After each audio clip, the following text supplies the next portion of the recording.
আসসালামু আলাইকুম। সম্মানিত দর্শক, সকল কিছু ওলটপালট, সকল কিছু মানে টালমাটাল অবস্থা, জগা খিচুড়ি অবস্থা। এখন কে কার পক্ষে অবস্থান নেবে, কার কাজ কি হবে, এইটাই বোধ হয় অনেকে বুঝতে পারতেছে না। আমি আজকে একটা নিউজ দেখলাম, এই তো কিছুক্ষণ আগে আমি ভিডিওটা দেখার পরেই আমি ক্যামেরার সামনে আসলাম। সেখানে দেখলাম এনসিপির আহ্বায়ক নাহিদ ইসলাম, এনসিপির মুখ্য সংগঠক সার্জিস আলম, পাটোয়ারি সহ আরও কয়েকজন নেতা এখানে ছিলেন এনসিপির। নাহিদ ইসলাম ক্যামেরার সামনে, মিডিয়ার সামনে কথা বলতেছেন, সাংবাদিকের প্রশ্নের উত্তর দিতেছেন। এই তো 18ই ডিসেম্বর দিবগত রাত্রিতে যে ভয়ঙ্কর দৃশ্য দেখলো বাংলাদেশ, সেই বিষয়ে কথা বলতেছে নাহিদ ইসলাম। তো সেই বিষয়গুলো একবারে ফুলঝুরি দিয়ে ছাপ পরিষ্কার করতেছেন যে না, আমরা তো এগুলোর পক্ষে না, আমরা এগুলো নিষেধ করছিলাম, আমরা প্রতিবাদ জানাবো শান্তিপূর্ণ, আমাদের দলের কেউ করে না, এই ধরনের বক্তব্য দিতেছে। ওখানে কিন্তু সার্জিসও আছে, পাটোয়ারি আছে, এনসিপির আরও অনেক নেতা ওখানে আছে। কিন্তু পিছন থেকে যখন নাহিদ ইসলাম এই কথাগুলো বলতেছে যে তারা এগুলোর পক্ষে না, এই সহিংসতা অগ্নিসংযোগ এটার পক্ষে না, পিছন থেকে তখন ভুয়া ভুয়া স্লোগান দেওয়া হইতেছে। আর সাথে আর একটা স্লোগান দেওয়া হইতেছে, চারিদিকে একই শুনি ফ্যাসিবাদের পদধ্বনি। এই কথা, এই স্লোগানটি দেওয়া হইতেছে। ফ্যাসিবাদ বলতে মানে যদি আমি অন্যভাবে বলি, মানে ফ্যাসিবাদ বলতে যাদেরকে বোঝানোর চেষ্টা করা হইতেছে তাদের নাম দিয়ে বলি যে চারিদিকে একই শুনি আওয়ামী লীগের পদধ্বনি। এই স্লোগানটি দেওয়া হইতেছে। শুধু আওয়ামী লীগের জায়গায় ফ্যাসিবাদ ওখানে উল্লেখ করা হয়েছে, কিন্তু পাশাপাশি ভুয়া ভুয়া স্লোগান দেওয়া হইতেছে কাদেরকে? সার্জিস, নাহিদ, পাটোয়ারিদেরকে সামনে দাঁড় করিয়ে ভুয়া ভুয়া স্লোগান দেওয়া হইতেছে। এবং পিছন থেকে স্পষ্ট ভাষায় বলা হইতেছে যে ওই দিনের অমক ঘটনায় নাহিদ ইসলাম এই বলে নাই, ওই বলে নাই, মানে তারা প্রমাণ করার চেষ্টা করতেছে যে না, ঘটনা ঘটার আগে বা ঘটনা ঘটার সময় পর্যন্ত নাহিদ ইসলামদের বক্তব্য এবং তাদের অবস্থান একই ছিল, কিন্তু এখন তারা ভিন্ন কথা বলতেছে। এই জন্য হয়তো বা তাদের সামনে থেকে ভুয়া ভুয়া স্লোগান দিল। এখন ভুয়া ভুয়া স্লোগানটা আপনার কেমন লাগলো? আমি আপনাদেরকে আর একটা নিউজ পড়ে শোনাই, খুবই গভীর মানে উদ্বেগের বিষয়। বর্তমান বাংলাদেশে আওয়ামী লীগের নেতা কর্মী সমর্থকদের বাসা বাড়িতে ব্যবসা বাণিজ্যে হামলা, লুটপাট, ভাঙচুর, অগ্নিসংযোগ এটা নিত্য নৈমিত্য ব্যাপারে দাঁড় হয়েছে। কিন্তু বর্তমান সময়ে দেখেন, বাংলাদেশে দুইটা বড় রাজনৈতিক দল, আওয়ামী লীগ, বিএনপি। আওয়ামী লীগ নাই, তার মানে হলো যে বর্তমান সময়ে বাংলাদেশের রাজনৈতিক ময়দানে যে দুটি রাজনৈতিক দল সবচেয়ে বড়, তার মধ্যে একটির অনুপস্থিতি, আর একটি হলো বিএনপি। বিএনপি বর্তমান বাংলাদেশের রাজনীতিতে অন্তত সব ভালো পজিশন আছে, সবচেয়ে সবার চেয়ে ভালো অবস্থানে না থাকলেও ভালো অবস্থানে আছে, অন্তত আওয়ামী লীগের চেয়ে তো ভালো অবস্থানে আছে। যদিও বিএনপিকে নিয়ে ম্যাটিকুলাস প্ল্যান হচ্ছে, সেই ধরনের একটা বক্তব্য বিএনপির পক্ষ থেকে দেওয়া হয়েছে, সেই বক্তব্যটা আপনাদেরকে শোনাবো। তার আগে বলি, এরকম একটা অবস্থানে থেকে যদি বিএনপির কোনো কার্যালয়ে বা বিএনপির কোনো নেতার বাড়িতে অগ্নিসংযোগের ঘটনা ঘটে, লুটপাটের ঘটনা ঘটে, এই সময় দাঁড়িয়ে, তাহলে বিষয়টা মানে কোন পরিস্থিতির দিকে ধাবিত করে? বিবিসি বাংলা এই নিউজটা করছে, লক্ষ্মীপুরে বিএনপি নেতার বাড়িতে তালা দিয়ে আগুন, দগ্ধ শিশুর মৃত্যু। মানে বিষয়টা বোঝেন, লক্ষ্মীপুরে বিএনপির নেতার বাড়িতে প্রথমে গিয়ে তারা তালা দিচ্ছে, তালা দিয়ে তারপরে ওই বাড়িতে অগ্নিসংযোগ ঘটাইছে। ঘরের মধ্যে যারা আছে বুঝতে পারতেছেন, শিশু ছিল এখানে, যে শিশু প্রাণ হারাইছে, শিশুর মাও নিশ্চয়ই প্রাণ হারাইছে, কারণ মা যদি বেঁচে থাকতো শিশুর প্রাণ হারাইতো না, মা চেষ্টা করবে শিশুকে বাঁচানোর জন্য। এই ঘটনা ঘটছে কোথায়? বিএনপির নেতার বাড়িতে, লক্ষ্মীপুরে।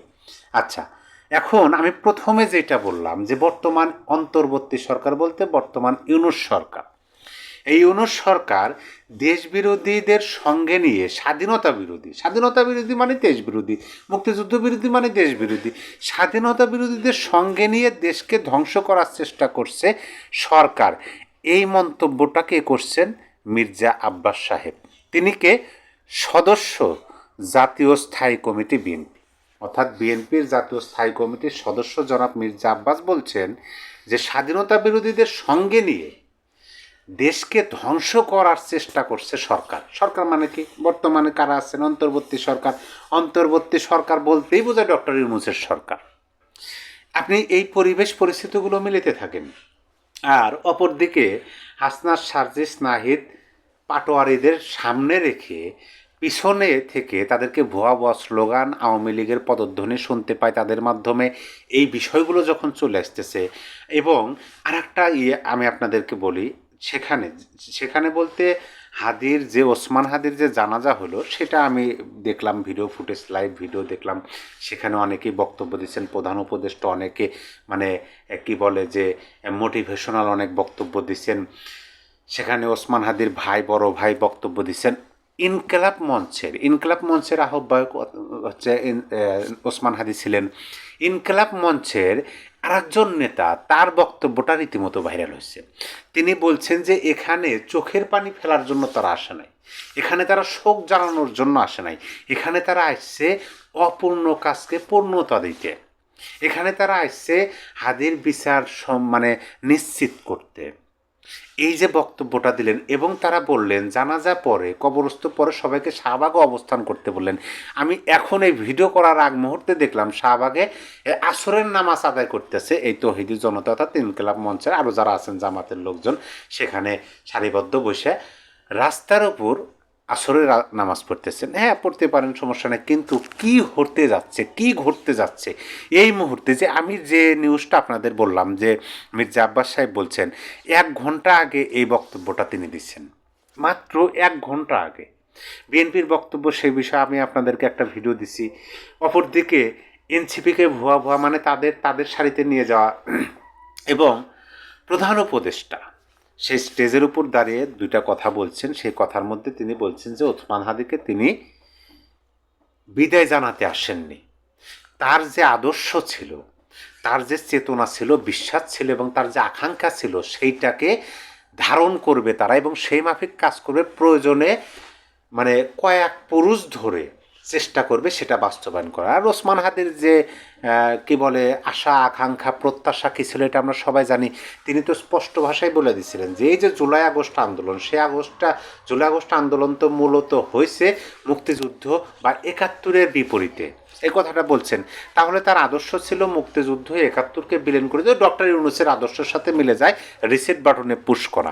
এখন সেটাই ডক্টর মোহাম্মদ ইউনূস বোধহয় করবেন। এখন যেরকম গুঞ্জন শোনা যাইতেছে যে অনুসন্ধানী প্রবাসী সাংবাদিক জুলকারনাইন সাহেব তিনি যে কথাটা বলছেন যে একটা বিপ্লবী সরকার গঠনের চেষ্টা চলতেছে একটা পত্রিকার সম্পাদকের নেতৃত্বে এবং সেগুলো খুবই পরিকল্পিতভাবে এগোচ্ছে।